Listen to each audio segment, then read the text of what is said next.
To only civil services. आज हम art and culture की सीरीज स्टार्ट कर रहे हैं। इसमें हम पहला लेक्चर डिस्कस करेंगे इंडस वैली सिविलाइजेशन के बारे में, जिसमें हम सिंधु घाटी सभ्यता से जुड़े सभी इंपॉर्टेंट फैक्ट्स को देखेंगे।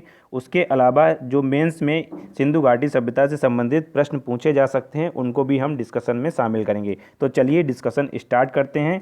सबसे पहले हम डिस्कशन में इंडस वैली सिविलाइजेशन के मैप से इसकी शुरुआत करते हैं। देखो, अगर आपके मन में मैप छप जाता है तो आप इंडस वैली सिविलाइजेशन से संबंधित जो भी इम्पोर्टेंट लोकेशन है उनको आप आसानी से याद रख सकते हैं। तो मैप देख लेते हैं। इसमें मैप में क्या है, यहाँ पर सबसे पहले आप यहाँ पर देख रहे होंगे इंडस वैली सिविलाइजेशन की ये नॉर्थ साइड है। मांडा कहाँ है? ये है जम्मू कश्मीर में, जम्मू कश्मीर में। और ये चिनाब नदी के दाहिने किनारे पर है। कहाँ पर है? चिनाब नदी के दाहिने किनारे पर। उसके बाद अगर बात की जाए दक्षिणी इसके विस्तार की, तो यहाँ पर है दैमाबाद, महाराष्ट्र में। कहाँ पर है? महाराष्ट्र में है दैमाबाद। और ये है प्रवरा नदी के किनारे पर। किस नदी के किनारे पर है? प्रवरा नदी के किनारे पर है। प्रवरा नदी जो है गोदावरी की सहायक नदी है। उसके बाद अगर बात की जाए पश्चिमी छोर की इसकी, तो पश्चिम में ये सुत कांगे डोर जो है, वहाँ पर पश्चिमी छोर है इसका, जो कि दास्क नदी के किनारे है। कौन सी नदी के किनारे है? दास्क नदी के किनारे है सुत कांगे डोर। उसके बाद अगर पूर्वी विस्तार की बात की जाए तो पूर्वी विस्तार जो है इसका उत्तर प्रदेश में आलमगीरपुर में है, जो कि मेरठ में है और हिंडन नदी के किनारे पर है। तो हमने इम्पॉर्टेंट जो मैप की लोकेशन है इंडस वैली सिविलाइजेशन की उनको देख लिया है। एक मिनट इसको मिटा देते हैं, फिर आपको अन्य जो इम्पोर्टेंट लोकेशन है उनको भी एक बार देख लेते हैं। यहाँ पर आप देख रहे हैं ये रोपड़ है जो कि पंजाब में है, और इसको इंडस वैली सिविलाइजेशन जब भारत आज़ाद हुआ था उसके बाद प्रथम उत्खनन का जो स्थल है वो है रोपड़। उसके बाद यहाँ पर आप देख रहे हैं हड़प्पा है। हड़प्पा जो है प्रथम उत्खनन स्थल है इंडस वैली सिविलाइजेशन का। यहाँ पर आप देख रहे हैं मोहनजोदड़ो है, फिर यहाँ पर इसी के नीचे कोट दीजी, फिर उसके बाद यहाँ पर आप देख सकते हैं धौलावीरा गुजरात में है, ये है लोथल। उसके बाद अगर बात की जाए अन्य इम्पॉर्टेंट लोकेशन की, तो यहाँ पर आप देख सकते हैं कालीबंगन है यहाँ पर। ये एक मिनट इसको मिटा देते हैं तब आपको आसानी से समझ में आएगा। ये है कालीबंगन, ठीक। तो ये इम्पॉर्टेंट लोकेशन हमने जानी। अब डिस्कशन हम स्टार्ट करते हैं, अपनी वीडियो की जो मेन डिस्कशन है वो शुरू करते हैं। सबसे पहले बात अगर की जाए सिंधु घाटी सभ्यता की खोज किसने की थी, तो सिंधु घाटी सभ्यता की जो खोज है वो की थी दयाराम साहनी ने। किसने की थी? दयाराम साहनी ने। कई बार एग्जाम में पूछा गया है कि सिंधु घाटी सभ्यता की खोज किसने की थी। यूपी पीसीएस और एमपी पीसीएस, विभिन्न प्रकार के जो सिविल सर्विसेज के एग्ज़ाम होते हैं, स्टेट पीएससी के एग्ज़ाम होते हैं, उनमें ये क्वेश्चन पूछा गया है। दूसरी बात, अगर सिंधु घाटी सभ्यता के कालक्रम की बात की जाए कि यह कब से कब तक थी, तो इसका जो सबसे महत्वपूर्ण पॉइंट है या जो सबसे मान्यता वाली तिथि है वो ये है कि 2350 बीसी से 1750 बीसी के बीच में इसका कालक्रम माना जाता है। अब आपके मन में एक प्रश्न आता होगा कि ये बीसी क्या है। बीसी का मतलब होता है बिफोर कॉमन इरा, जिसको ईसा पूर्व तिथि कहते हैं। यानी जो हमारे ईसवी की जो सनें चल रही हैं उनसे पूर्व के समय को ईसा पूर्व कहते हैं। अभी हमने जो डिस्कस किया था कि इसका पूर्वी विस्तार कहाँ तक है, आलमगीरपुर हिंडन नदी के किनारे पर है मेरठ में, पश्चिम में सुतकांगे डोर, दईमाबाद प्रवरा नदी पर है महाराष्ट्र में, और उत्तर में मादा जो है अखनूर सेक्टर और चिनाब नदी के दाहिने किनारे पर है, ठीक है। सिंधु घाटी सभ्यता जो है प्राचीन काल में जो 3 प्रमुख सभ्यताएं थीं, कौन कौन सी थीं? मेसोपोटामिया की सभ्यता, मिस्र की सभ्यता और इंडस वैली सिविलाइजेशन। उनमें से एक प्रमुख सभ्यता थी इंडस वैली सिविलाइजेशन। और ये इसकी एक विशेषता ये थी कि ये नगरीय विशेषता वाली सभ्यता थी। किस प्रकार की थी? नगरीय विशेषता की ये सभ्यता थी।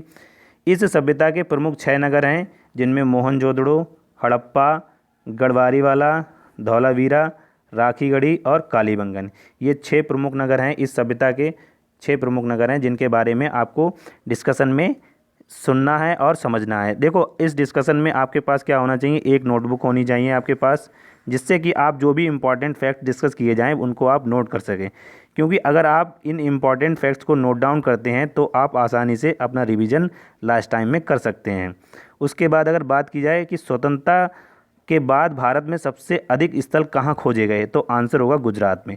गुजरात में सर्वाधिक स्थलों की खोज की गई आज़ादी के बाद। आज़ादी से पहले तो विभिन्न ज़िलों में, विभिन्न राज्यों में इसकी खोज की गई थी, जो कि अब पाकिस्तान में है। लेकिन आज़ादी के बाद अगर बात की जाए भारत में सर्वाधिक स्थल कहाँ खोजे गए थे, तो आंसर होगा आपका गुजरात में।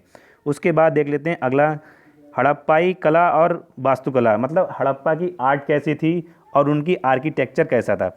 सबसे पहले अगर बात की जाए हड़प्पा के जो नगर थे यानी जो शहर थे वो ग्रिड पैटर्न पर बने हुए थे। ग्रिड पैटर्न का मतलब क्या होता है कि एक सुनियोजित नगर योजना जिसमें सभी गलियां एक दूसरे को समकोण पर काटती हों, उसको कहते हैं ग्रिड पैटर्न।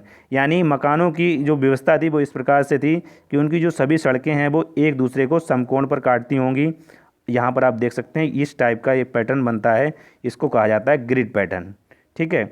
उसके बाद सड़कें जो थीं उत्तर दक्षिण और पूर्व पश्चिम की दिशा में जाती थी। यहाँ पर आप देख सकते हैं ये है पूर्व पश्चिम की दिशा और ये है उत्तर दक्षिण की दिशा।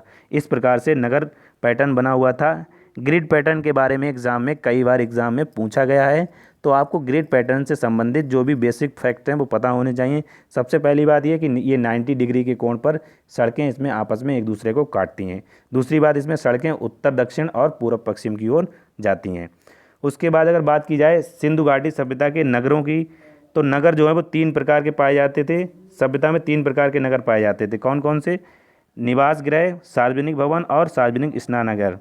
उसके बाद इनके निर्माण में कई प्रकार की ईंटों का प्रयोग किया गया था। ईंटें कैसी थीं? ईंटें थीं स्टैंडर्ड ईंटें। स्टैंडर्ड ईंटों का मतलब ये होता है कि उनका एक फिक्स मानक था कि इस टाइप की ईंट जो है वो लगाई जाएगी जब किसी भवन का निर्माण किया जाएगा, और उसकी मोटाई, चौड़ाई और लंबाई का जो अनुपात है वो फिक्स रहता था। वो अनुपात क्या था?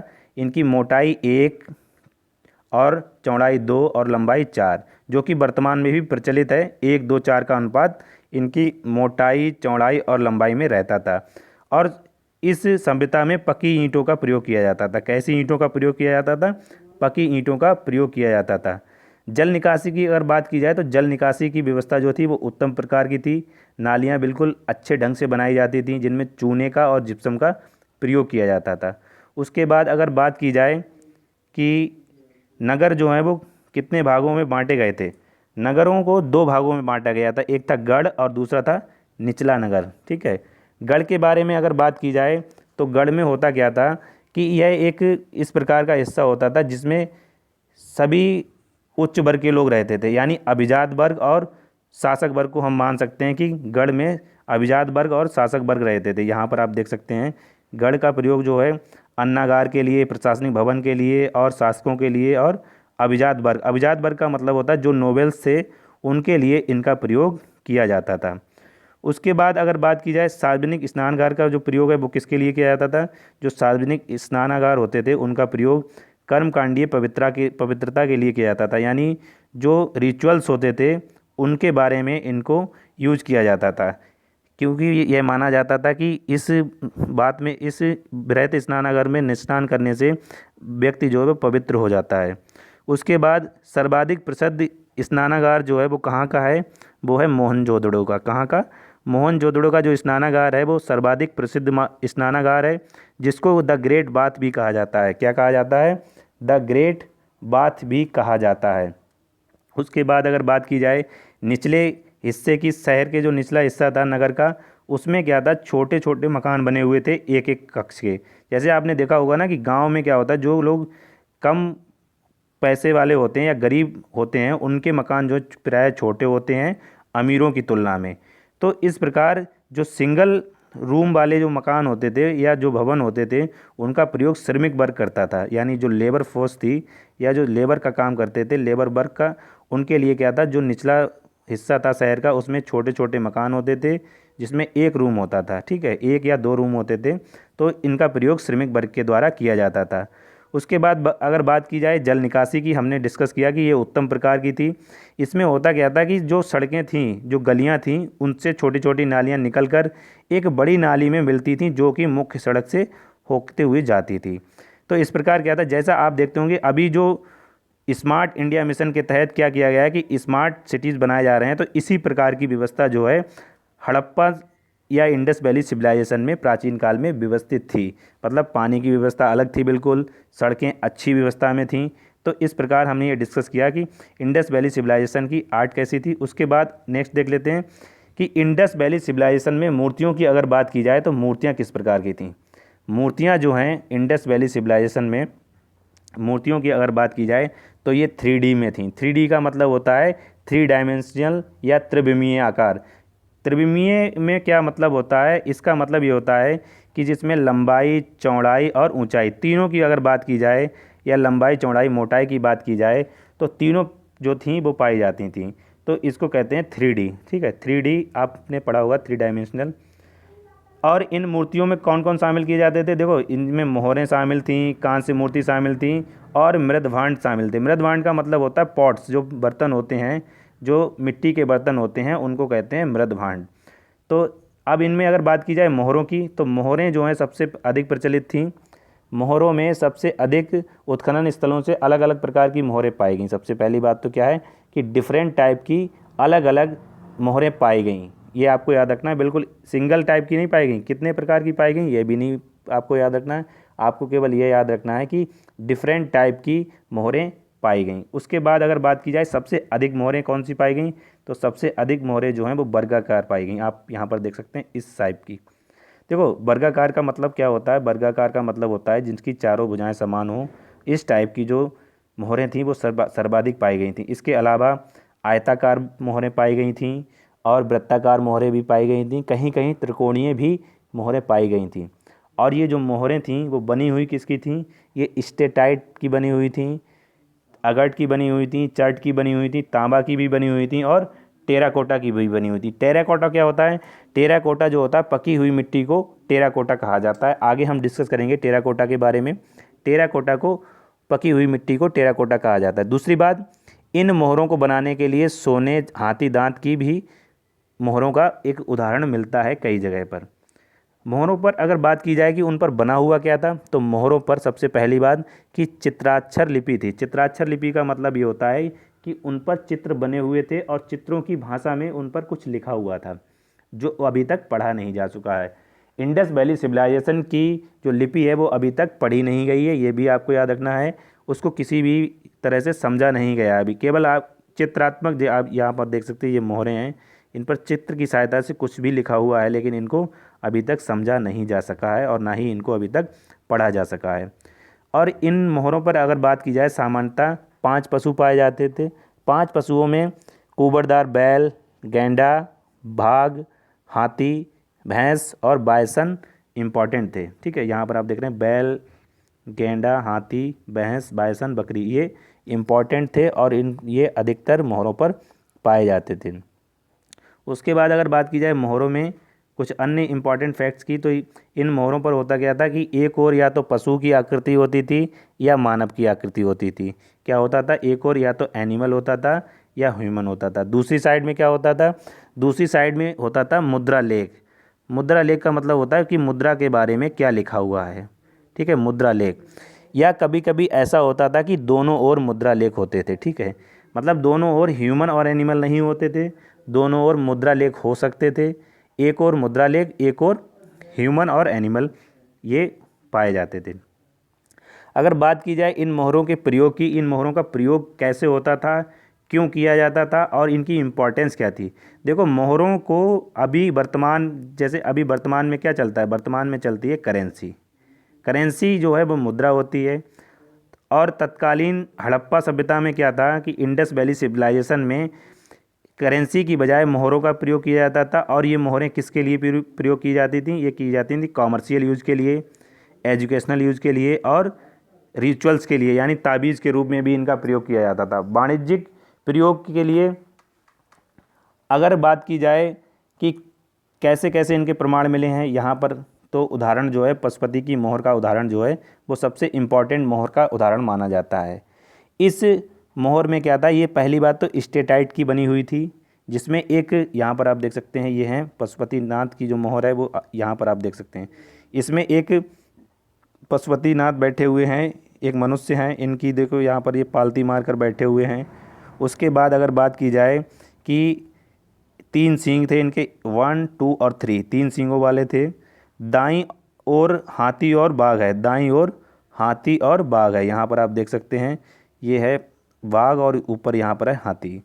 उसके बाद अगर बात की जाए बाईं ओर कौन कौन है, बाईं ओर है गैंडा और भैंस, ठीक है, गैंडा और भैंस। ये आपको याद रखना, कई बार एग्जाम में पूछा गया है यहाँ पर कि पशुपतिनाथ की जो मोहर है उससे संबंधित फैक्ट्स जो हैं वो क्या हैं। तो सबसे पहले राइट हैंड साइड में कौन बैठा है, ई और टी, ई से एलिफेंट और टी से टाइगर। और लेफ्ट हैंड साइड में कौन बैठा है, लेफ्ट हैंड साइड में बैठा है बी और आर। बी और आर का मतलब क्या है, बफेलो और राइनो। इसको आप इस तरह से भी याद कर सकते हैं, ई टी बी आर, यानी ई टी बी आर क्या है, ये पशुपतिनाथ के चारों ओर बैठे हुए हैं।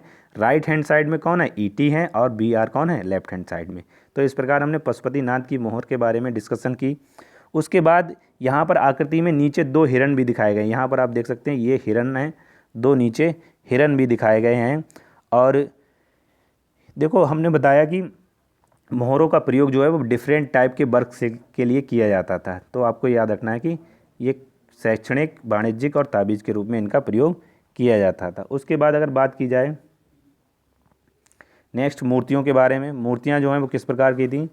सबसे पहले मूर्तियाँ जो थी उनको डिस्कस करने से पहले हम मूर्ति बनाने की जो कला थी या जो आर्ट्स थी उसके बारे में जान लेते हैं। मूर्ति बनाने की जो कला थी तत्कालीन इंडस वैली सिविलाइजेशन में, सबसे पहले इनको ब्रॉन्ज यानी कांस्य की मूर्तियां बनाई जाती थीं। और कांस्य की जो मूर्ति थी उनको बनाने के लिए एक टेक्निक थी, लॉस्ट बैक्स। क्या थी, लॉस्ट बैक्स। बैक्स मीन्स होता है मोम, यानी लुप्त मोम की टेक्निक अपनाई जाती थी। इस टेक्निक में होता क्या था, इस टेक्निक में ऐसा होता था जैसे मिट्टी का एक शेप बना ली जाती थी मिट्टी की, ठीक है। मतलब पहले क्या होता था, मोम की एक शेप बनाई जाती थी, इस टाइप से मान लेते हैं ये कोई एक शेप बनाई गई मोम की, उसके ऊपर क्या किया जाता था, मिट्टी का एक लेप कर दिया जाता था अच्छे से बिल्कुल। फिर बाद में क्या होता था, इस मूर्ति में एक छोटा सा होल कर दिया जाता था, फिर इसको गर्म किया जाता था। तब क्या होता था, मोम जो है वो इस होल के रास्ते से बाहर निकल जाता था। अब जब ये बाहर निकल जाता था तो हमारा जो मिट्टी का एक सॉफिट तैयार हो जाता था, जो अब तो तत्काल मतलब वर्तमान में प्लास्टिक के भी बन जाते हैं सॉफिट। तो ये तैयार हो जाता था एक खोल टाइप का। इसमें क्या होता था, कांसे को गर्म करके इस खोल में भर दिया जाता था, फिर उसके बाद में इस मिट्टी के खोल को तोड़ दिया जाता। तो इस प्रकार क्या था, मूर्ति बन जाती थी। इस टेक्निक को कहते हैं लोस्ट बैक्स टेक्निक या लुप्त मोम की तकनीक थी। इस तकनीक के द्वारा जो बनाई गई उत्तम कृति जो है या मूर्ति जो है वो है मोहनजोदड़ो की कांस्य की मूर्ति। यहाँ पर आप देख सकते हैं मोहनजोदड़ो की जो कांस्य की मूर्ति है यह विश्व की सबसे पुरानी कांस्य की मूर्ति मानी जाती है, ठीक है। ओल्डेस्ट ब्रॉन्ज स्कल्पचर कह सकते हैं या मूर्ति कह सकते हैं इसको। ये सबसे पुरानी विश्व की मूर्ति है और इसको मोहनजोदड़ो में पाया गया है। ये कांस्य की सबसे पुरानी मूर्ति है। दूसरी बात अगर बात की जाए कि यह त्रिभंग स्टेज में है। कैसी स्टेज में है, त्रिभंग। त्रिभंग का मतलब क्या होता है, त्रिभंग का मतलब ये होता है कि जिसमें शरीर की जो शेप है वो 3 डायमेंशन मतलब 3 एंगल पर झुकी हुई हो। यहाँ पर आप देख सकते हैं ये हाथ, यहाँ पर ये एक एंगल है, एक ये और एक यहाँ पर। त्रिभंग में क्या होता है कि जो भी शेप होती है वो 3 प्लेसेस पर मोल्ड होती है, या हम कह सकते हैं कि वह 3 स्टेज पर या 3 स्टेप पर मुड़ी हुई होती है, इसीलिए इसको कहा जाता है त्रिभंग मुद्रा। और इसके बाएं हाथ में क्या है, चूड़ियाँ हैं, और दाएं हाथ में कंगन और ताबीज़।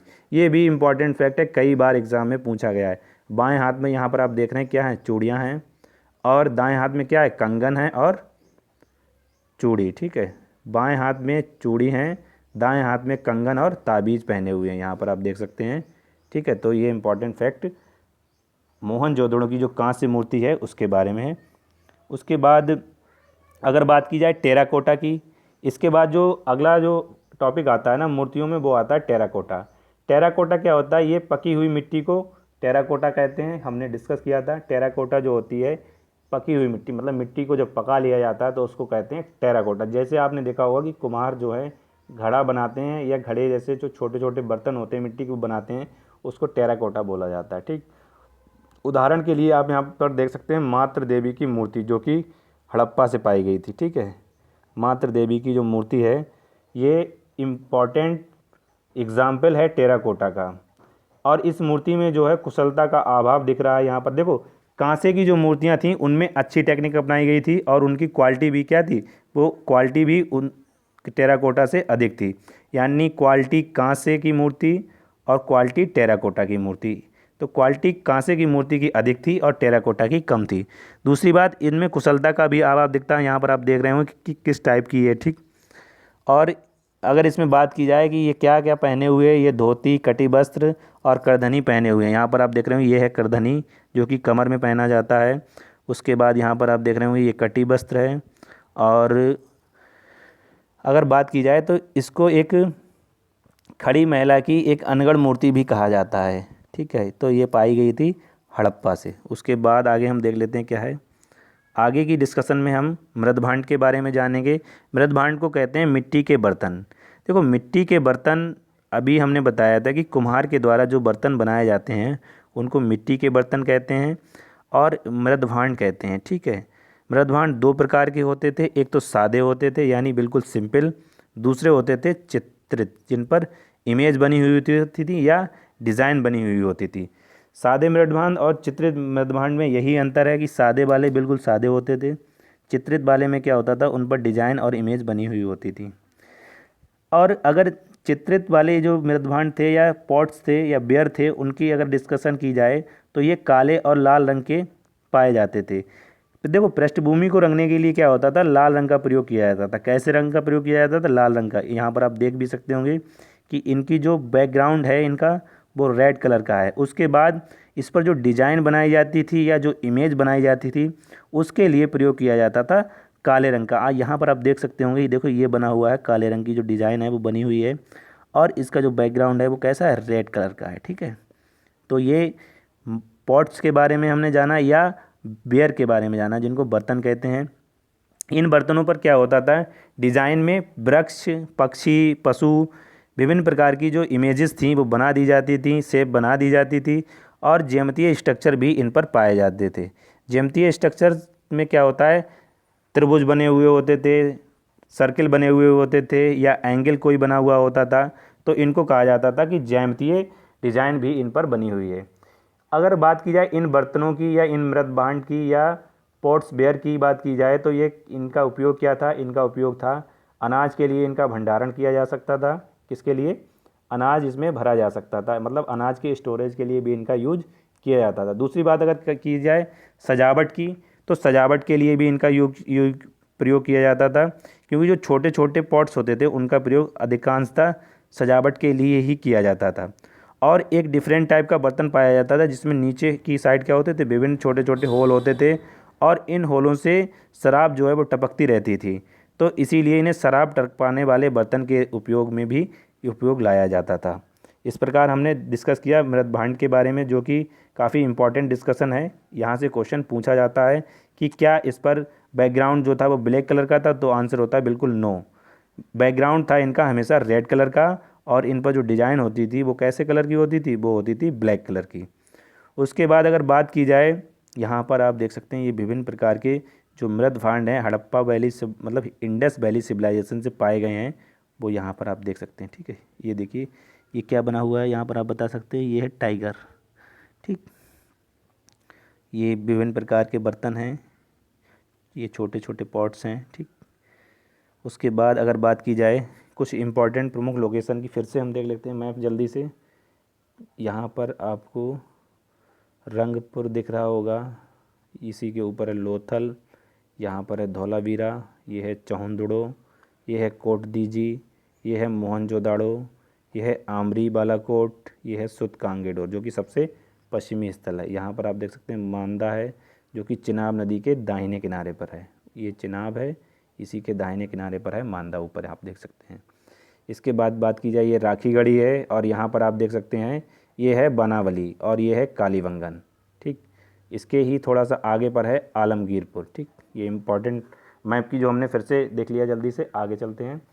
ये तो डिस्कशन में वही है कि मांदा जो है जम्मू कश्मीर में चिनाब नदी के किनारे है, ये हमने डिस्कस कर लिया। उसके बाद अगर बात की जाए, यहाँ पर दईमाबाद की बात की गई है। दईमाबाद जो है वो गोदावरी की सहायक नदी है, प्रवरा, वहाँ पर है। यहाँ पर आप मैप में देख सकते हो, ये है महाराष्ट्र में, और महाराष्ट्र के ये अहमदनगर ज़िले में है। दईमाबाद की जो खोज है वो की थी बीपी बोपर्दिकर ने, किसने की थी? बीपी बोपर्दिकर ने। और इस स्थान पर आर्कियोलॉजिकल सर्वे ऑफ इंडिया के द्वारा अभी तक 3 बार खुदाई भी की जा चुकी है। ठीक है, उसके बाद चलते हैं आगे। आगे क्या है हमारा? अब हाँ, इस डिस्कशन में अब आगे हम क्या करेंगे कि एक एक इम्पॉर्टेंट लोकेशन है, उनके सभी जो मेन पॉइंट्स हैं उनको डिस्कस कर लेंगे। जैसे कि हड़प्पा से संबंधित जो भी इम्पॉर्टेंट फैक्ट्स हैं उनको हम डिस्कस करेंगे। उसके बाद मोहनजोदड़ो, इसी प्रकार से जो भी इम्पॉर्टेंट प्लेसेस हैं इंडस वैली सिविलाइजेशन के, उनको हम एक एक करके डिस्कस कर लेते हैं। सबसे पहले अगर बात की जाए हड़प्पा की, तो इंडस वैली सिविलाइजेशन में सबसे पहले इसी स्थल की खोज की गई थी। और इसकी खोज की गई थी किसके द्वारा? इसकी खोज की गई थी दयाराम साहनी के द्वारा। कब की गई थी? ये की गई थी 1921 में। देखो, जॉन मार्शल थे, उनके नेतृत्व में ही इसकी खोज की गई थी। दयाराम साहनी ने जॉन मार्शल के नेतृत्व में हड़प्पा वैली या हड़प्पा शहर की, सॉरी एक मिनट, जॉन मार्शल की अध्यक्षता में दयाराम साहनी ने 1921 में इसकी खोज की थी। और ये पाकिस्तान के पंजाब प्रांत में है, वर्तमान में पाकिस्तान के पंजाब प्रांत में है। और मांटगोमरी जिला है। कई बार मैच द फॉलोइंग में यूपी पीसीएस में, एमपी पीसीएस में, बिहार पीसीएस में और विभिन्न जो स्टेट एग्ज़ाम होते हैं उनमें यह क्वेश्चन पूछा गया है मैच द फॉलोइंग में, कि हड़प्पा को दे दिया जाता है और आगे दे दिए जाते हैं। ठीक है, नीचे मोहनजोदड़ो होता है, फिर आगे कोई रिवर का नाम दे देते हैं या स्थल का नाम दे देते हैं। इस प्रकार से क्या होता है, मैच द फॉलोइंग में इस टाइप के क्वेश्चन पूछे जाते हैं। तो आपको पता होना चाहिए कि इंडस वैली सिविलाइजेशन में हड़प्पा जो है वो कहाँ है। सबसे पहले तो ये पाकिस्तान में है और ये मांटगोमरी ज़िला है पाकिस्तान का, पंजाब स्टेट का, उसमें है रावी नदी के किनारे पर। यहाँ पर आप देख सकते हैं हड़प्पा, एक मिनट, इस वाले मैप में नहीं है हड़प्पा, यहाँ पर मोहनजोदड़ो दिया हुआ है। ठीक है, तो ये है, सॉरी यहाँ पर है, ये है हड़प्पा। तो हड़प्पा जो है वो रावी नदी के किनारे पर है। यहाँ पर आप देख सकते हैं ये है रावी नदी, इम्पॉर्टेंट लोकेशन है इंडस वैली सिविलाइजेशन की। उसके बाद नटराज यक्ष की जो मूर्ति है वो हड़प्पा से प्राप्त हुई है। कहाँ से प्राप्त हुई है? हड़प्पा से नटराज यक्ष की मूर्ति प्राप्त हुई है। उसके बाद अगर दूसरे इंपॉर्टेंट फैक्ट्स की बात की जाए, यहीं से स्त्री के गर्भ से पौधे के निकलने की भी एक इमेज प्राप्त हुई है, आकृति। इसमें भूमि को उर्वरा शक्ति या उर्वरकता की देवी माना गया है। ठीक है, किसकी देवी माना गया है? उर्वरकता की देवी माना गया है भूमि को। स्वास्तिक चिन्ह की प्राप्ति हुई यहाँ पर। स्वास्तिक जो है हिंदू धर्म में काफ़ी इंपॉर्टेंट रखता है, ये होता है स्वास्तिक, इस प्रकार की चिन्ह की आकृति भी प्राप्त हुई है हड़प्पा से। उसके बाद अगर बात की जाए हड़प्पा में क्या इंपॉर्टेंट है, हड़प्पा में जो संस्कृति की बात की जाए कि किस प्रकार की संस्कृति थी या किस प्रकार से जो अंतिम संस्कार था वो किया जाता था, तो अंतिम संस्कार की जो संस्कृति थी वो कैसी थी? एच संस्कृति, जिसको हड़प्पा संस्कृति या हड़प्पन कल्चर भी कहा जाता है। ठीक है, शॉर्टकट में इसे एच कल्चर भी डिनोट कर दिया जाता है। उसके बाद में यहाँ अन्नागार के भी काफ़ी प्रसिद्ध वो मिले हैं। दूसरी बात, हड़प्पा से मातृ देवी की मूर्ति भी प्राप्त हुई, जो हमने पीछे अभी डिस्कस की थी। वो टेराकोटा की जो मूर्ति है वो हड़प्पा से प्राप्त हुई है। एक कमरे का बैरक भी प्राप्त हुआ यहाँ से। बैरक मतलब जिसमें लोगों को, कैदियों को रखा जाता था। ठीक, उसके आगे हम चलते हैं। मोहनजोदड़ो की अगर बात की जाए तो यह भी पाकिस्तान में है। यहाँ पर आप देख सकते हैं ये है मोहनजोदड़ो, और ये जो है सिंधु नदी के किनारे पर है, पाकिस्तान के सिंध प्रांत में। कौन से प्रांत में है? सिंध प्रांत में है और सिंधु नदी के किनारे है। दूसरी बात की जाए यहाँ कौन कौन सी इंपॉर्टेंट लोकेशन पाई गई थी, यहाँ पाया गया था महान स्नानागार, मतलब बृहत स्नानागार जो है वो कहाँ से पाया गया था? मोहनजोदड़ो से पाया गया था। उसके बाद अगर बात की जाए, यहाँ एक बहुत बड़ा सभागार पाया गया था। क्या? ऑडिटोरियम पाया गया था, एक बहुत बड़ा ऑडिटोरियम पाया गया था मोहनजोदड़ो से। दूसरी बात अगर की जाए तो यहाँ से कांसे की नर्तकी की मूर्ति प्राप्त हुई। क्या प्राप्त हुई? कांसे की नर्तकी की मूर्ति प्राप्त हुई मोहनजोदड़ो से। उसके बाद अगर बात की जाए, पशुपति के अंकन वाली जो मोहर है, जो हमने अभी आगे डिस्कस की थी, वो भी प्राप्त हुई कहाँ से? मोहनजोदड़ो से। जिसमें ETBR, ET क्या था? राइट हैंड में बैठा था, और BR क्या था? लेफ्ट हैंड में बैठा था। ET क्या थे? एलिफेंट टाइगर थे, और BR क्या थे? बफेलो और राइनो थे। इनके नीचे, पशुपति के नीचे जो थे, 2 हिरन, मतलब 2 हिरन इनकी इमेज के नीचे बने हुए थे। उसकी अगर बात की जाए, मोहनजोदड़ो से कपास की जो खोज है या कपास के जो साक्ष्य हैं वो प्राप्त हुए हैं कहाँ से? मोहनजोदड़ो से। तो इंडस वैली सिविलाइजेशन में कपास का प्रयोग किया जाता था। कई बार एग्ज़ाम में पूछा गया है स्टेटमेंट में यूपीएससी ने भी पूछा है और स्टेट पीएससी ने भी पूछा है कि क्या इंडस वैली सिविलाइजेशन के लोग कपास से परिचित थे, तो आंसर होगा बिल्कुल सही। और सीप की बनी हुई स्केल भी प्राप्त हुई। स्केल का मतलब होता है एक पैमाना या एक मापांक, और सीप की बनी हुई एक स्केल भी प्राप्त हुई है मोहनजोदड़ो से। ठीक है, तो हमने मोहनजोदड़ो से संबंधित इंपॉर्टेंट फैक्ट जाने। और इसकी जो खोज की थी वो की थी राखालदास बनर्जी ने, ये इंपॉर्टेंट फैक्ट है, राखालदास बनर्जी ने इसकी खोज की थी। और उसके बाद चलते हैं हम, अगला जो इम्पोर्टेंट प्लेस है उसको देख लेते हैं क्या है, चहुंदड़ो। इसके बाद बात आती है चहुंदड़ो की। देखो एक मिनट, सॉरी, मोहनजोदड़ो में एक इम्पॉर्टेंट फैक्ट रह गया कि मोहनजोदड़ो को मृतकों का टीला भी कहा जाता है। क्या कहा जाता है? मृतकों का टीला भी कहा जाता है। ठीक है, उसके बाद चलते हैं अगली इम्पॉर्टेंट लोकेशन पर। अगली इम्पॉर्टेंट लोकेशन हमारी क्या है? चहुंदड़ो। चहुंदड़ो की अगर बात की जाए तो इसकी खोज की थी एन.जी. मजूमदार ने। किसने की थी? एन.जी. मजूमदार ने। और कब की थी? 1931 में। ठीक है, 1931 में एन.जी. मजूमदार और ई मैके ने इसकी खोज की थी। यह भी पाकिस्तान के सिंध प्रांत में सिंधु नदी के किनारे हैं। एक मिनट, सॉरी, यह भी पाकिस्तान में सिंधु नदी के किनारे हैं। और मनके बनाने का जो कारखाना है वो कहाँ से प्राप्त हुआ है? चहुंदड़ो से। यहाँ पर आप देख सकते हैं ये है चहुंदड़ो, यहाँ से मनके बनाने का कारखाना भी प्राप्त हुआ है। दूसरी बात अगर की जाए, यहाँ से बक्राकार ईंट का प्रयोग भी प्राप्त हुआ है। बक्राकार ईंट का मतलब क्या होता है? इस टाइप की जो ईंटें होती हैं उनको कहते हैं बक्राकार ईंट। ठीक, मतलब जिनकी शेप जो है कर्व के आकार की हो उनको कहते हैं बक्राकार ईंटें। और यह एकमात्र ऐसा स्थान था जहाँ नगर जो है दुर्ग और नगर में विभाजित नहीं था। मतलब नगर जो है दुर्ग और निचला नगर में विभाजित नहीं था। ऐसी एक मात्र इम्पॉर्टेंट लोकेशन है, वो कौन सी है? वो है चहुंदड़ो। उसके बाद अगर बात की जाए कि कॉस्मेटिक के प्रमाण यहाँ से प्राप्त हुए हैं। कॉस्मेटिक में क्या क्या आता है? कॉस्मेटिक जो महिलाओं के सौंदर्य से संबंधित चीज़ें होती हैं उनको कॉस्मेटिक कहा जाता है। और कॉस्मेटिक के भी प्रमाण यहाँ से प्राप्त हुए हैं। कहाँ से? चहुंदड़ो से। यहाँ पर आप देख सकते हैं ये है चहुंदड़ो की लोकेशन। उसके बाद अगला जो इम्पॉर्टेंट स्थल है वो है कौन सा हमारा? वो है लोथल। कौन सा है? लोथल। उसके बाद की जाए, इसकी खोज की थी रंगनाथ राव ने। किसने की थी? रंगनाथ राव ने की थी 1957 में, यानी 1957 में इसकी खोज की गई थी। उसके बाद अगर बात की जाए, ये भोगवा नदी के किनारे है, भोगवा नदी के किनारे पर है, गुजरात में खंबात की खाड़ी के शीर्ष पर। देखो यहाँ पर आप देख रहे हैं ये है गुजरात, ये है खंबात की खाड़ी और ये है रन ऑफ कच्छ। तो खंबात की खाड़ी के ऊपर शीर्ष पर ये पाया गया है लोथल, भोगवा नदी के किनारे है। और ये एक इम्पॉर्टेंट डॉकयार्ड था। क्या था? इम्पॉर्टेंट डॉकयार्ड था। डॉकयार्ड का मतलब होता है एक पोर्ट था। इंडस वैली सिविलाइजेशन का एक इम्पॉर्टेंट पोर्ट था जिसको हम बंदरगाह भी कह सकते हैं। और यहाँ से भी मनके बनाने की फैक्ट्री प्राप्त हुई है या फैक्ट्री के प्रमाण मिले हैं यहाँ से भी। उसके बाद अगर बात की जाए, चावल के भी प्रमाण मिले हैं लोथल से। और नगर 2 हिस्सों में यहाँ भी नहीं बटा हुआ था, नगर 6 हिस्सों में बटा था। कितने हिस्सों में बटा था? 6 हिस्सों में बटा था। लोथल में जो नगर था वो 6 हिस्सों में बटा था। ये भी इम्पॉर्टेंट फैक्ट है। उसके बाद अगर बात की जाए अग्निकुंड की, तो अग्निकुंड प्राप्त हुए हैं लोथल से।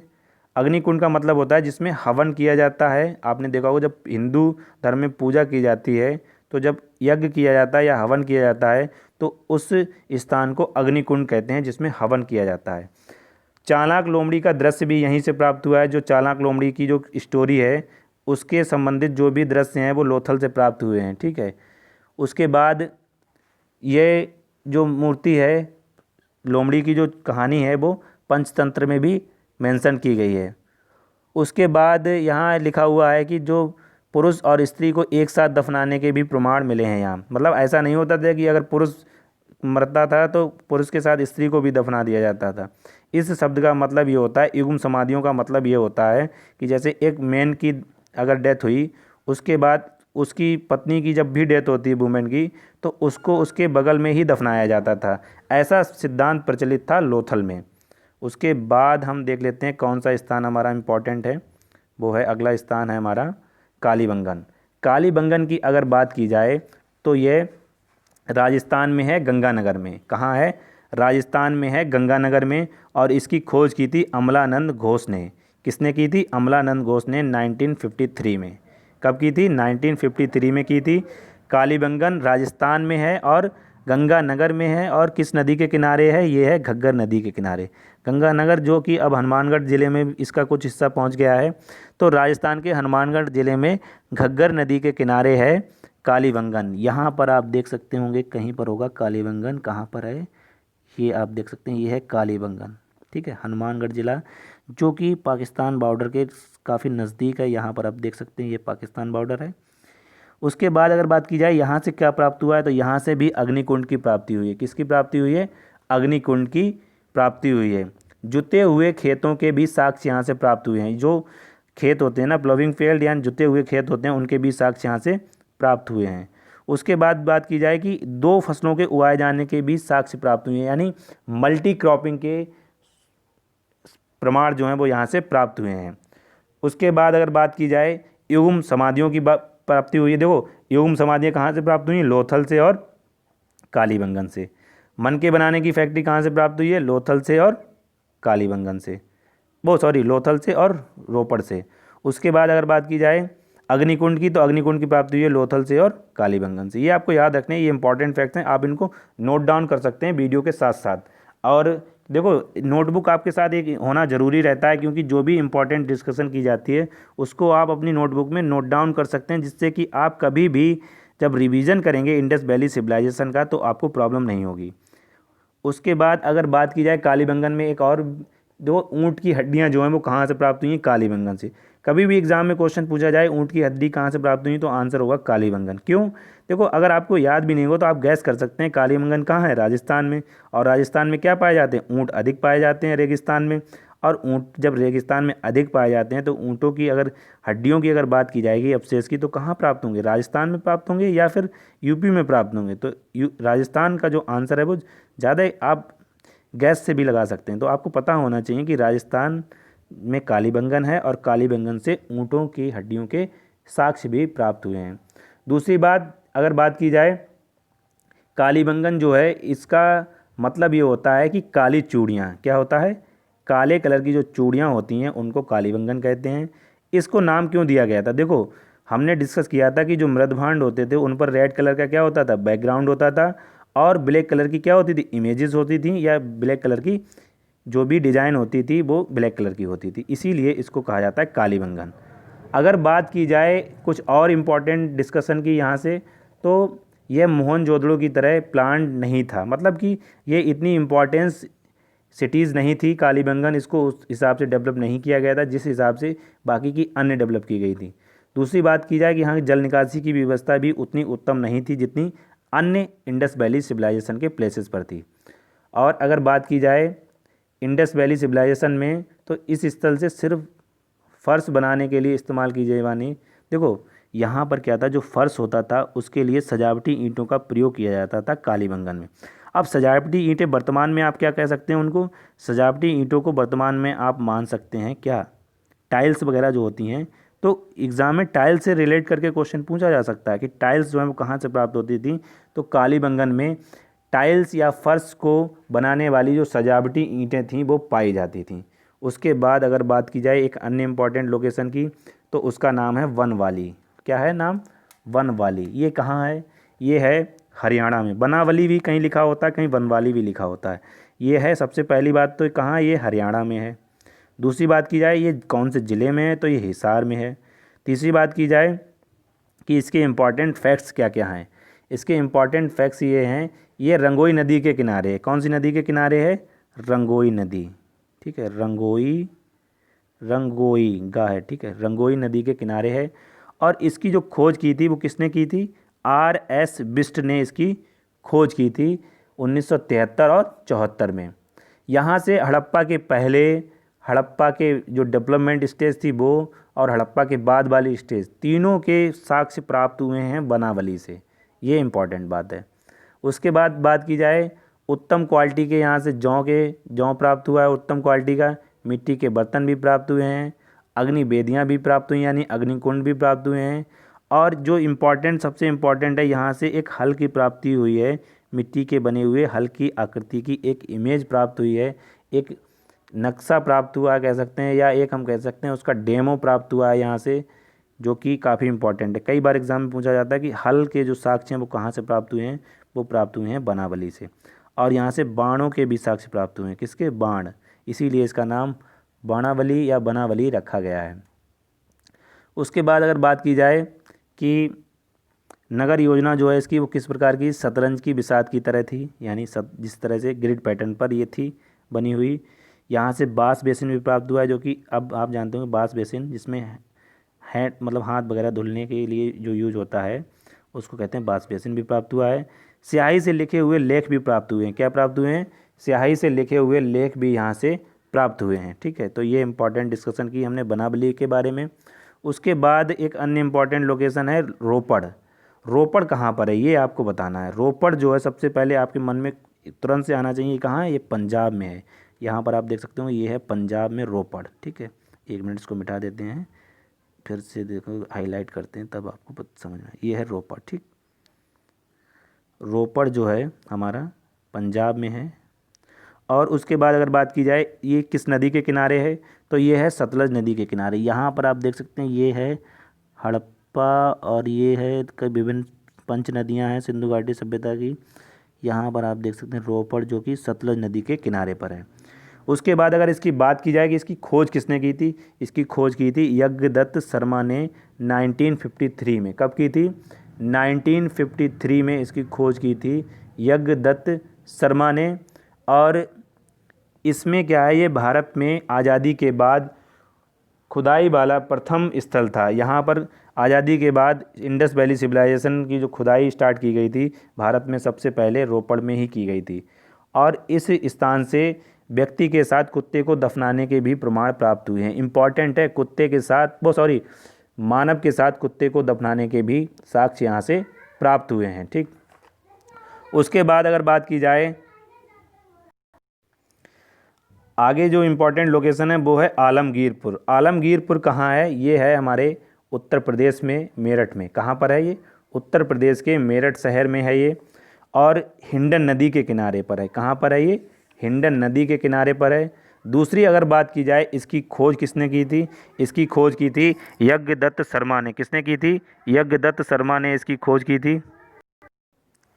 यहाँ से जो प्राप्त चीज़ें हुई हैं उनकी अगर बात की जाए तो ये प्राप्त हुई हैं, देखो यहाँ पर पहले हम इसकी लोकेशन आपको दिखा देते हैं कहाँ पर है मैप में। ये है हमारा उत्तर प्रदेश और ये है यूपी और यहीं पर है आलमगीरपुर। ठीक है, आलमगीरपुर कहाँ पर है, मेरठ में है, हिंडन नदी के किनारे पर है। उसके बाद अगर बात की जाए इसकी खोज की, तो हमने डिस्कस किया कि यज्ञदत्त शर्मा ने इसकी खोज की थी।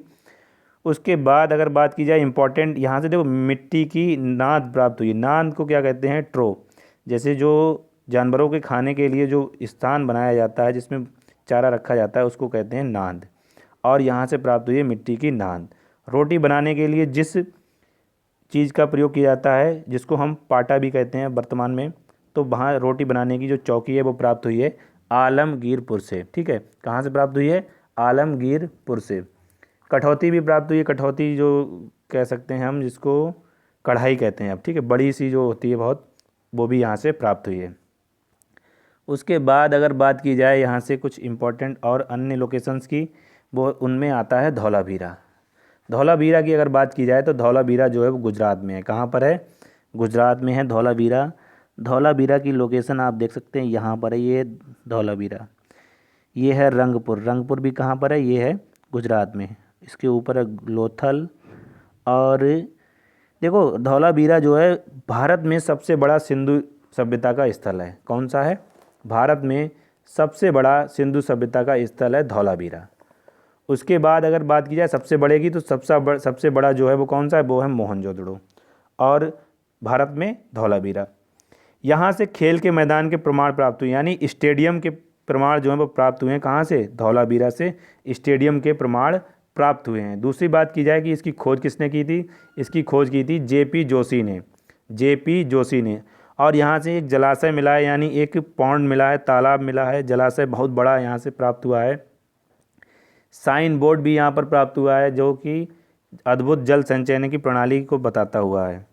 उसके बाद अगर बात की जाए कि यहाँ पर हड़प्पा संस्कृति के तीनों चरणों को दिखाया गया है।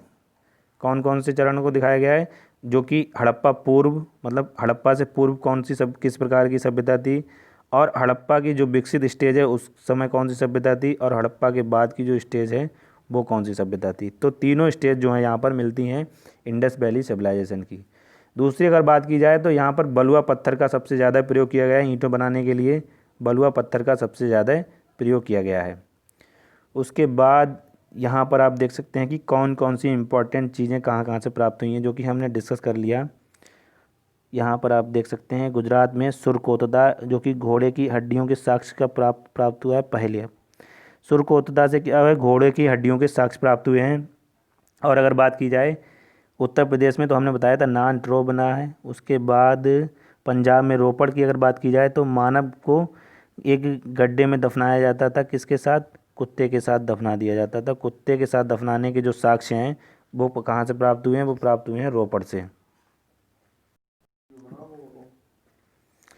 वर्तमान में जो मोहनजोदड़ो है वहाँ से कौन कौन सी चीज़ें प्राप्त हुई हैं, बृहत स्नानागार प्राप्त हुआ, 1 मिनट, बृहत स्नानागार प्राप्त हुआ है, और अन्नागार दाह संस्कार। ठीक है, ये इन जो भी इम्पोर्टेंट फैक्ट हैं ये हमने सब पहले डिस्कस कर लिए। उसके बाद अगर बात की जाए कि लिंग, जो शिव का जो लिंग का प्रतीक है और योनि का, ये कहाँ से प्राप्त हुआ है, ये प्राप्त हुए हैं हड़प्पा से। मातृ देवी की मूर्ति भी हड़प्पा से प्राप्त हुई है। उसके बाद जो ओखली की जो इमेज है वो भी प्राप्त हुई है हड़प्पा से। चलते हैं आगे, आगे क्या है, आगे हम जानेंगे कि सिंधु घाटी सभ्यता का उद्भव कैसे हुआ था और इसका विस्तार कैसे हुआ था। सिंधु घाटी सभ्यता के उद्भव से जुड़े जो भी सिद्धांत हैं उनको भी हम डिस्कस करेंगे। सिंधु घाटी सभ्यता का पतन किस प्रकार से हुआ था उसको भी हम जानेंगे। तो सबसे पहले हम जान लेते हैं कि सिंधु घाटी सभ्यता के उद्भव के जो कारण थे वो क्या थे। सिंधु घाटी सभ्यता के उद्भव की अगर बात की जाए तो ये 4 प्राचीनतम समकालीन सभ्यताओं में से एक है, और ये विश्व की प्रथम नगरीय सभ्यता है जो कि कांस्यकालीन सभ्यता है। कांस्यकालीन सभ्यता का मतलब होता है ये ब्रॉन्ज स्टेज सभ्यता है। दूसरी अगर बात की जाए तो ये प्रागैतिहासिक काल में भी आती है। उसके बाद अगर बात की जाए किसी किसी सभ्यता के उद्भव का पता लगाने के लिए उन सभ्यता के स्थलों के उत्खनन से तथा कालक्रम से तथा उद्भव का पता लगाया जाता है। क्या किया जाता है कि उत्खनन से वहाँ के कालक्रम का तथा उद्भव का पता लगाया जा सकता है। किसी भी सभ्यता के जो भी उसके प्लेसेस पाए जाते हैं उनसे उसका पता लगाया जा सकता है। अगर बात की जाए सिंधु घाटी सभ्यता के उद्भव की तो इसके बारे में जानना काफ़ी कठिन है, क्योंकि इसके उत्खनन की जो व्यवस्था है वो सामान्यतः लंबवत हुई है। मतलब इसकी जो भी इम्पोर्टेंट लोकेशन है उनका उत्खनन लंबवत रूप से हुआ है, जबकि किसी सभ्यता के बारे में या किसी स्थान के बारे में ज़्यादा जानने के लिए क्या होता है कि क्षैतिज उत्खनन की आवश्यकता अधिक होती है। क्षैतिज उत्खनन से क्या होता है कि उस स्थान के बारे में अधिक जानकारी प्राप्त होती है। लेकिन इंडस वैली सिविलाइजेशन की जो भी इम्पोर्टेंट लोकेशन है उनका उत्खनन अधिकांशतः लंबवत किया गया है, जिसके कारण इसके उद्भव की जो प्रश्न है उसके बारे में जानना काफ़ी जटिल है। फिर भी अगर बात की जाए कि इंडस वैली सिविलाइजेशन से संबंधित जो प्रमुख इम्पॉर्टेंट मत हैं वो क्या क्या हैं। सबसे पहले तो मेसोपोटामिया की सभ्यता से इसके उद्भव के बारे में बात की जाती है। दूसरा सिद्धांत है द्रविड़ उत्पत्ति से इसकी बात की जाती है। तीसरा सिद्धांत है कि आर्य उत्पत्ति से इसकी बात की जाती है। चौथा सिद्धांत है पूर्व एवं आद्य हड़प्पा संस्कृति से इसकी उद्भव की बात की जाती है। और पांचवा सिद्धांत है समझौता सिद्धांत, यानी समझौते के सिद्धांत से इसकी उत्पत्ति के बारे में बात की जाती है। तो हम पहला जो सिद्धांत है उसके बारे में डिस्कस कर लेते हैं। 1 मिनट। तो मेसोपोटामिया से अगर इंडस वैली सिविलाइजेशन के उद्भव की बात की जाए तो इससे ये बताया, देखो इस सिद्धांत के जो उत्पादक थे वो ये थे जॉन मार्शल और व्हीलर। कौन थे? जॉन मार्शल और व्हीलर। और इस सिद्धांत के अनुसार क्या बताया जाता है कि मेसोपोटामिया की जो सुमेरियन सभ्यता थी उसका और इंडस वैली सिविलाइजेशन दोनों में समान सभ्यताएं पाई जाती थीं। इनके कथन के अनुसार क्या था कि दोनों सभ्यताएं कैसी थीं? नगरीय थीं। किस प्रकार की थीं? नगरीय थीं। यानी मेसोपोटामिया की सभ्यता और इंडस वैली सिविलाइजेशन दोनों नगरीय सभ्यता थीं। इस कारण यह माना जाता है कि इंडस वैली सिविलाइजेशन का जो उद्भव है वो मेसोपोटामिया की सभ्यता से हुआ। दूसरा, लिपि का प्रयोग हुआ है दोनों में। किसका हुआ? लिपि का। मतलब लिखने का जो ज्ञान था वो दोनों सभ्यताओं के लोगों को था, सिंधु घाटी सभ्यता के लोगों को और मेसोपोटामिया की। उसके बाद अगर बात की जाए ईंटों का प्रयोग भी दोनों जगह किया गया है। तो इन कुछ प्रमाण के आधार पर यह कहा जाता है कि मेसोपोटामिया की सभ्यता से इंडस वैली सिविलाइजेशन का उद्भव हुआ है। उसके बाद अगर बात की जाए अंतर क्या क्या था, अंतर यह था कि इंडस वैली सिविलाइजेशन हालांकि नगरीय थी और मेसोपोटामिया की भी नगरीय थी, लेकिन इंडस वैली सिविलाइजेशन की तरह मेसोपोटामिया की जो सभ्यता थी वो प्लान्ड नहीं थी, मतलब कि उनका जो नगर था वो अनप्लान्ड तरीके से बना हुआ था, जबकि इंडस वैली सिविलाइजेशन के जो नगर थे वो प्लान्ड तरीके से बने हुए थे, यानी बिल्कुल सुनियोजित व्यवस्था में बने हुए थे। जिस प्रकार अब भारत सरकार जो है स्मार्ट सिटीज़ मिशन चला रही है स्मार्ट सिटी बनाने के लिए, तो इस प्रकार की व्यवस्था जो है वो इंडस वैली सिविलाइजेशन में बिल्कुल प्लान्ड तरीके से बने हुए थे। उसके बाद एक अन्य अंतर की बात की जाए तो इनके मृदभांडों में भी अंतर था, यानी जो मिट्टी के बर्तन पाए गए हैं दोनों जगह से उनमें भी अंतर पाया गया था। तो इस कारण मेसोपोटामिया के उद्भव से जो बात की जाती है वो थोड़ी सी हल्की प्रतीत होती है या उसको कम प्रचलित माना जाता है। उसके बाद अगर बात की जाए द्रविड़ उत्पत्ति की, कि द्रविड़ उत्पत्ति से ये मत क्या है, इस मत के अनुसार क्या है कि आर्यों से पूर्व द्रविड़ लोग जो थे वो सिंधु घाटी सभ्यता में रहते थे, यानी सिंधु घाटी सभ्यता में जब आर्य आए जिसको सप्त सैंधव प्रवेश भी कहा गया, उससे पहले क्या था कि द्रविड़ लोग वहाँ रहते थे सिंधु घाटी सभ्यता में। और द्रविड़ तथा जो इंडस वैली सिविलाइजेशन के लोग थे वो दोनों क्या थे, भूमध्य सागरीय प्रजाति के लोग थे। कौन थे, भूमध्य सागरीय प्रजातियों के लोग थे। यही इस सभ्यता में मूलभूत अंतर था। तो इस वजह से यहाँ इसको भी मतलब इतना प्रमाण नहीं दिया जाता है कि द्रविड़ उत्पत्ति से सिंधु घाटी सभ्यता का उद्भव हुआ। उसके बाद अगर बात की जाए आर्य उत्पत्ति से, तो आर्य उत्पत्ति में हमारा ये कहा जाता है कि इसके जो इस सिद्धांत के जो प्रतिपादक थे वो लक्ष्मण स्वरूप, कौन थे, लक्ष्मण स्वरूप। उसके बाद टी.एन. रामचंद्रन, कौन थे, टी.एन. रामचंद्रन। बी लाल, यानी जो बी लाल हैं हमारे इतिहासकार, उन्होंने भी इस सिद्धांत को प्रतिपादन किया था या इस सिद्धांत का समर्थन किया था कि इंडस वैली सिविलाइजेशन की जो उत्पत्ति है वो आर्यों से हुई है, आर्य उत्पत्ति से हुई है। इसमें यह माना जाता था कि जो सिंधु का सप्त सैंधव प्रदेश है आर्यों का निवास स्थल था और इस कारण इसको आर्यों ने अपना प्रारंभिक निवास स्थल बनाया था। तो यही कहा जाता है कि इंडस वैली सिविलाइजेशन का जो उद्भव है वो आर्य उत्पत्ति से हुआ है। इसके जो प्रतिपादन थे हमने बता दिया कि लक्ष्मण स्वरूप, टी.एन. रामचंद्रन और बी लाल थे। उसके बाद अगर बात की जाए एक इम्पॉर्टेंट जो विचार है या कॉन्सेप्ट है वो ये है कि पूर्व एवं आद्य हड़प्पा संस्कृति से। पूर्व एवं आद्य का मतलब ये है कि पहले हड़प्पा से पहले जो भी संस्कृति रही होगी वहाँ पर उसके डेवलपमेंट से इंडस वैली सिविलाइजेशन का विकास हुआ है। और ये जो सिद्धांत है वो सर्वमान्य सिद्धांत है कि इंडस वैली सिविलाइजेशन का जो उद्भव है स्थानीय स्तर पर जो संस्कृति थी उसके डेवलपमेंट से इसका विकास हुआ है। और इंडस वैली सिविलाइजेशन की एक इम्पॉर्टेंट बात यह है कि यह अपने जो कहते नहीं अपेक्ष रूप में यानी शीर्ष रूप में एकदम से सबको प्रतीत दुनिया में हुई। मतलब कि प्रत्येक सभ्यता में क्या होता है कि पहले वह ग्रामीण होती है, ग्रामीण से धीरे धीरे डेवलपमेंट होकर क्या होता है नगरीय स्थिति में पहुंचती है। लेकिन इंडस वैली सिविलाइजेशन में ऐसे कोई साक्ष्य प्राप्त नहीं हुए हैं। इंडस वैली सिविलाइजेशन में सीधे से आपको डेवलप अवस्था दिखाई देती है। तो ये काफ़ी इम्पॉर्टेंट फैक्ट है और इस कारण इतिहासकार भी इससे सहमत होते हैं कि इंडस वैली सिविलाइजेशन का जो उद्भव है वो पूर्व एवं आद्य हड़प्पा संस्कृति से माना जाता है। उसके बाद समझौता सिद्धांत की अगर बात की जाए, समझौता सिद्धांत जो है सिंधु सभ्यता ने अपनी विशेषताएं इस सिद्धांत के अनुसार विभिन्न घरेलू स्तर पर अर्जित की धीरे, लेकिन जब उसका संपर्क जो है सुमेरियन सभ्यता से या मेसोपोटामिया की सभ्यता से हुआ तो वह और ज़्यादा डेवलप हो गई। मतलब इस सिद्धांत का मतलब ये है कि इंडस वैली सिविलाइजेशन का जो विकास है वो लोकल स्तर पर हुआ और वहाँ से उसने अनेक व्यवस्थाएं ग्रहण की, अनेक विकसित व्यवस्थाएं ग्रहण की। लेकिन जब इसका कांटेक्ट मेसोपोटामिया की सुमेरियन सभ्यता से हुआ तब क्या हुआ, इसने विकास के चरम को प्राप्त किया। तो ये है समझौता सिद्धांत। और जो प्राक एवं आद्य सिद्धांत है जो हड़प्पा संस्कृति के उद्भव का, वो सबसे इम्पॉर्टेंट है, उसको आपको याद रखना है क्योंकि वही आप अपने आंसर में मेंशन अधिकता कर सकते हैं। इस मत के प्रमाणित करने के लिए क्या है, जो हमारा सबसे प्रचलित मत है कि कालीबंगन, कोटदीजी, आमरी, यहाँ से इंडस वैली सिविलाइजेशन से पूर्व की जो हड़प्पा संस्कृति हैं उनमें और इंडस वैली की सिविलाइजेशन की जो संस्कृतियाँ हैं उनमें समानता पाई गई है। तो इस प्रकार हमने जाना कि सिंधु घाटी सभ्यता का उद्भव कैसे हुआ। देखो यह कहना बिल्कुल उचित प्रतीत होता है कि हड़प्पा संस्कृति की जो भी डेवलपमेंट है या उद्भव है वो प्राक एवं आद्य हड़प्पा संस्कृतियों से हुआ है। अंत में आप यही लिख सकते हैं ठीक है। उसके बाद हम ये जान लेते हैं कि इंडस वैली सिविलाइजेशन का जो पतन है वो किस प्रकार से हुआ। इंडस वैली सिविलाइजेशन के पतन के भी काफ़ी सारे इम्पोर्टेंट विचार कह सकते हैं या थ्योरीज कह सकते हैं वो प्रचलित हैं। उनमें सबसे जो इम्पोर्टेंट प्रोविज़न है उनको हम इस प्रकार जान लेते हैं कि आर्य आक्रमणों का कारण, मतलब आर्य आक्रमण ने भी इंडस वैली सिविलाइजेशन के पतन में अहम भूमिका निभाई। तो इस सिद्धांत के जो प्रतिपादक हैं वो कौन कौन है, व्हीलर और गॉर्डन चाइल्ड। व्हीलर जो कि इम्पोर्टेंट इतिहासकार हैं, व्हीलर और गॉर्डन चाइल्ड, ठीक है, गॉर्डन चाइल्ड।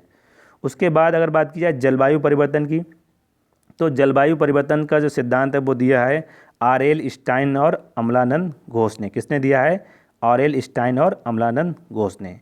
उसके बाद अगर बाढ़ का जो सिद्धांत है वो उसकी बात की जाए तो बाढ़ का सिद्धांत दिया है, भीषण बाढ़ का सिद्धांत दिया है जॉन मार्शल ने। भीषण बाढ़ का जो मतलब होता है वो फ्लैश फ्लड जिसको हम कहते हैं, उसका सिद्धांत दिया है जॉन मार्शल ने कि एकदम से बाढ़ आई और पूरी सभ्यता का उसने पतन कर दिया। उसके बाद भूतात्विक परिवर्तन की अगर बात की जाए तो दयाराम साहनी ने ये सिद्धांत दिया है। देखो भूतात्विक परिवर्तन में क्या होता है कि जब किसी भी स्थान की उसकी संरचना में बदलाव आता है, उसके केमिकल प्रॉपर्टीज़ में बदलाव आता है, या जो भी फिजिकल लोकेशंस की जो भी परिवर्तन होते हैं आते हैं तो कुछ ना कुछ परिवर्तन होता है, उसको कहते हैं भूतात्विक परिवर्तन।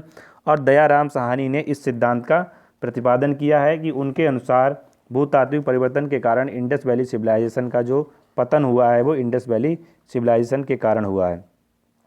उसके बाद अगर बात की जाए जो सबसे इम्पॉर्टेंट प्रोविज़न है वो क्या है कि नदियों के मार्ग में बार बार परिवर्तन आना है। तो नदियों के मार्ग में जब बार बार परिवर्तन आएगा तो क्या होगा कि कई गांव कई शहर जो हैं वो अपने स्थान को खो देते हैं। तो इसको भी एक कारण माना गया और इस के जो मत के प्रतिपादक थे वो थे डेल्स और एम.एस. बत्स, ठीक है, माधव स्वरूप बत्स। उसके बाद पारिस्थितिक अशांति की अगर बात की जाए, मतलब इकोलॉजिकल डिस्टर्बेंस जिसकी अगर बात की जाए तो फेयरचाइल्ड ने ये सिद्धांत दिया है इकोलॉजिकल डिस्टर्बेंस का।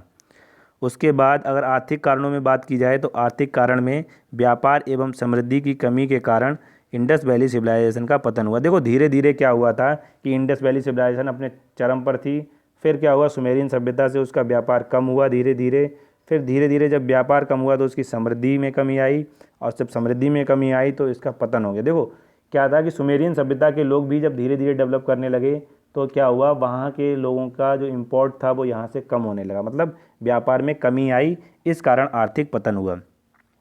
उसके बाद अगर बात की जाए कि प्रशासनिक कारण क्या थे, देखो किसी भी सभ्यता के या किसी भी रूल के कह सकते हैं या किसी भी वंश के जो पतन के कारण होते हैं वो एक प्रशासनिक कारणों पर भी निर्भर करते हैं।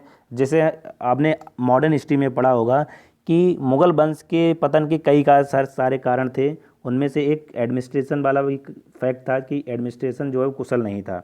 तो हम यह भी कह सकते हैं कि इंडस वैली सिविलाइजेशन में भी प्रशासनिक पतन हुआ होगा जिस कारण उसका पतन हुआ। देखो किसी भी सभ्यता के पतन के लिए उसके प्रशासनिक पतन पर भी यह निर्भर करता है कि उस सभ्यता का जो पतन है वो किस प्रकार होगा और कैसे होगा और कितनी जल्दी होगा, ठीक। तो इस प्रकार हमने जाना कि प्रशासनिक पतन भी उसका एक कारण हो सकता है। उसके बाद अगर बात की जाए उत्तरजीविता की, उत्तरजीविता का मतलब होता है सस्टेनेबिलिटी एवं लिवलीहुड क्या होती है। देखो आपने एक सिद्धांत सुना होगा कि सर्वाइवल ऑफ फिटेस्ट, मतलब कि जो फिट रहता है वह जीवित रहता है, या सर्वाइवल ऑफ हाईएस्ट, मतलब जो ताकतवर स्ट्रॉन्गेस्ट जो ताकतवर होता है वह जीवित रहता है। देखो प्राकृतिक आपदाओं तथा सामाजिक आर्थिक विघटन से बचकर जो भी लोग बच गए हड़प्पा वासी, उन्होंने दक्षिण में जाकर एक नई संस्कृति को स्थापित किया, मूल संस्कृति को अपना लिया, मतलब कि दक्षिण की ही मूल संस्कृति को अपना लिया। इस कारण इंडस वैली सिविलाइजेशन का पतन हो गया। इसको आप वर्तमान से भी रिलेट कर सकते हैं। देखो कोविड-19 के कारण क्या है कि जिनकी इम्यून पावर कम है वो लोग क्या हैं, उनमें डेथ रेट ज़्यादा है, और जिनकी इम्यून पावर ठीक है, ज़्यादा मतलब पर्याप्त है, उनमें डेथ रेट जो है वो बराबर, बिल्कुल मतलब कह सकते हैं ना के बराबर पाई जाती है। तो इसी प्रकार क्या था कि जो भी लोग इम्यून पावर वाले थे या जो किसी आपदा से निपटने में सक्षम थे, सामाजिक आर्थिक विघटन से भी सक्षम थे निपटने में, तो वो बच गए। लेकिन वो क्या हुआ, उन्होंने और अपना रुख जो है दक्षिण की ओर कर लिया और एक नई मूल संस्कृति को अपना लिया। उसके बाद अगर बात की जाए एक इम्पॉर्टेंट और भी एक आइडिया कह सकते हैं या कॉन्सेप्ट कह सकते हैं, वो ये है कि आईआईटी खड़गपुर ने अभी हाल ही में एक रिसर्च की है और उसके द्वारा जो एक इम्पॉर्टेंट ओपिनियन निकल कर आया है वो ये निकल कर आया है कि वर्षा के अभाव के कारण क्या हुआ था कि इंडस वैली सिविलाइजेशन का पतन हो गया था। क्या हो गया था? इंडस वैली सिविलाइजेशन का पतन हुआ था वर्षा के अभाव के कारण। और इसमें अगर बात की जाए तो हम डिस्कस करें कि जो भी हमने डिस्कस किया उन सब डिस्कशन से ये पता चलता है कि इंडस वैली सिविलाइजेशन के पतन का एक कारण नहीं था, इसके अलग अलग कारण थे। कहीं पर ये वर्षा के कारण इसका पतन हुआ, कहीं बाढ़ के कारण हुआ, कहीं कम पानी बरसने के कारण हुआ। उसके बाद अगर बात की जाए तो कुछ लोगों का मानना था कि आर्यों के आक्रमण के कारण। तो लास्ट में हम ये कह सकते हैं कि इंडस वैली सिविलाइजेशन का जो पतन है वो विभिन्न चरणों में मतलब विकसित हुआ कि धीरे धीरे विघटन हुआ और इंडस वैली सिविलाइजेशन का पतन हुआ। हड़प्पा के पतन से क्या हुआ कि हड़प्पा के पतन से एक इम्पॉर्टेंट बात ये सामने आई कि गंगा के मैदानों में एक नई सभ्यता का विकास होने लगा धीरे धीरे, और गंगा के मैदानों में एक नई सभ्यता का विकास का मार्ग प्रशस्त हुआ, जिसको बाद में हम आर्य सभ्यता कहते हैं या वैदिक सभ्यता कहते हैं। इस लेक्चर के बाद हम आर्य सभ्यता या वैदिक सभ्यता के बारे में पढ़ेंगे और जानेंगे कि वैदिक सभ्यता से संबंधित जो भी इम्पोर्टेंट फैक्ट्स हैं उनको किस प्रकार आपको याद रखना है। हमने इस वीडियो में पूरी डिटेल से चर्चा की इंडस वैली सिविलाइजेशन के बारे में, और यह भी हमने डिस्कस किया कि इंडस वैली सिविलाइजेशन के जो इम्पोर्टेंट प्लेसेस हैं उनमें कौन कौन से इम्पोर्टेंट फैक्ट हैं। उसके बाद हमने ये जाना कि इंडस वैली सिविलाइजेशन का जो उद्भव है वो किस प्रकार से हुआ है, इंडस वैली सिविलाइजेशन का पतन किस प्रकार से हुआ है, समझौता सिद्धांत क्या है, द्रविड़ उत्पत्ति से संबंधित सिद्धांत क्या है, ये सब हमने जाना इस वीडियो में। तो काफ़ी डिटेल से हमने सिंधु घाटी सभ्यता को डिस्कस किया। आई होप आपको ये वीडियो अच्छी लगेगी और आपके एग्ज़ाम में ये मददगार साबित होगी। दूसरी बात, अगर आप किसी भी स्टेट पीएससी की या यूपीएससी की तैयारी कर रहे हैं हिंदी माध्यम से, तो आप हमारे चैनल को सब्सक्राइब कर सकते हैं, जिससे कि आपको हमारे चैनल पर हिंदी माध्यम की जो भी इम्पॉर्टेंट फैक्ट्स या जो भी इम्पॉर्टेंट कंटेंट हैं वो आपको प्राप्त हो सकें। तो आज की इस वीडियो में इतना ही। मिलते हैं अगली वीडियो में आर्य सभ्यता के साथ या वैदिक सभ्यता के साथ। तब तक के लिए नमस्कार, थैंक यू फॉर वॉचिंग। अगर आपको ये वीडियो अच्छी लगी हो तो लाइक, शेयर और कमेंट करें और हमारे चैनल ओनली सिविल सर्विसेज को सब्सक्राइब करें। Thank you for watching.